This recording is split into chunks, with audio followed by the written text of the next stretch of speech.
It's good to be back to work. After nearly 2 weeks of playing golf in Abu Dhabi and Dubai, playing on some tough courses, I realised that there's areas of my game that really need work. Having seen the videos back myself, I can see areas in my golf swing that need improving and tightening up to make playing tougher courses easier.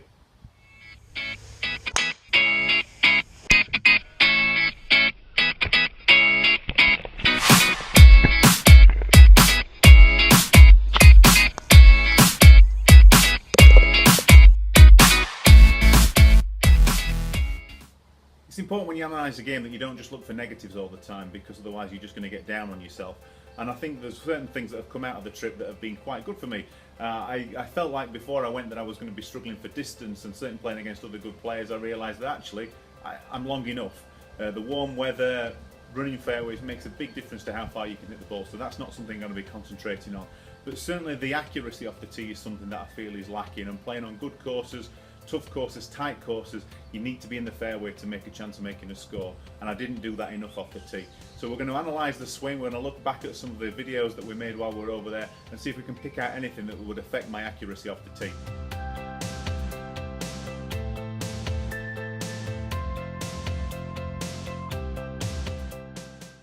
The first thing I notice at address is I need to be taller. I need to create more power through the size of my frame and not through brute strength. I probably need a little bit less knee flex. And finally, I need to feel like my arms and my shaft are a little bit more in one continual line, rather than the angle that we see here between how the arms fall and how the shaft's more out in front of me. Into the takeaway then, and what we see is that the hands work away from the body. What I want to do is feel like the hands are working more inside, closing the gap between the hands and the right hip. The right hip's not really doing an awful lot. It should be a one-piece movement, a wind-up with the whole body. By this position, the club has worked in behind me, but the hands are still working out in front of me. That means that on the way down, to square the club face up, I've got to have a lot of manipulation. Also notice that the hips haven't really loaded enough in the backswing. They've not done an awful lot. So the two main areas to look at are hip action, leg action, and also how the club moves away on the way back. And it's all about creating drills. Now, just because I want to improve off the tee doesn't mean to say I'm going to work too hard with my driver to start with. But everything that happens in my golf swing happens with every club, and so it's much easier to work on it with something like manageable, like a mid-iron or even a wedge to start with some drills, and then gradually try and put those feels into the longer clubs working up to the driver.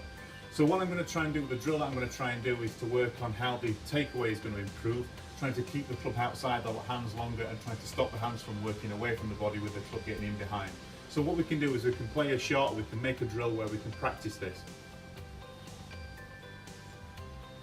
Take the club back, make sure that the hands are inside and the club is outside, and then wind up from there and feel the right hip loading. So actually I can do two things at once with this.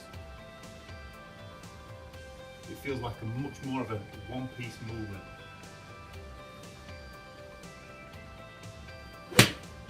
One of the ways that I'm going to work on this is by starting the swing in different places. So I might have a drill where I practice the feel that I want, but I might start the backswing from this position here where I feel like I've already loaded the hip a little bit. I feel like I'm keeping the club outside the hands and my hands aren't working away from me. So I know that that bit is right, and then I can just continue backing up and get the feel that I want to feel for the rest of the golf swing. Integrating changes into your golf swing doesn't happen straight away, and so it's about hitting lots of shots and being strict with yourself, making sure you're doing the same thing again and again and again, which might seem boring, but when you realise that the consistency on the other end, you realise there's a point to it. So plenty of drills like this over the next few days and weeks for me, and gradually hoping that I can take those feelings out onto the golf course.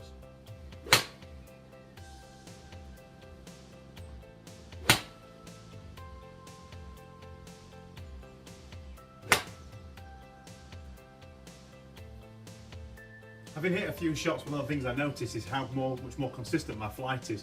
From what we saw when we analysed the video before and how the club face was having to be manipulated, not only is the direction going to be an issue, but the height I hit the ball is going to be an issue too. But doing this exercise, straight away I can see that the ball has got a more penetrating flight and is starting on a much more consistent level every time. One final thing I'm going to do is I'm going to put that stick in there in front of me so that I can keep track of my launch direction. If my launch direction is consistent, then I know my club face is consistent. Where I was before, I would have been hitting some shots left of that, some shots right of that. Probably not by an awful lot, but unless I stick a stick down there, I'm not really ever going to know.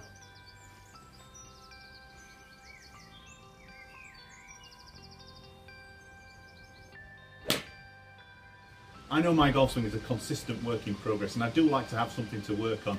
You've probably seen from the other videos that I've done that I like to be able to have something to focus on. The Trip Away has certainly helped do that. I've got a plan for what I want to try and do.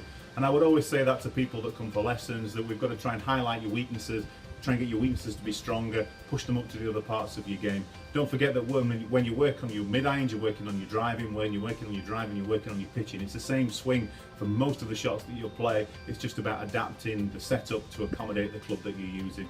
So I hope that's been of help. But don't forget you can follow us on Facebook, Twitter and Instagram. All the videos from Dubai are on the YouTube channel, where lots of other information is as well. We hope to see you down at the range soon.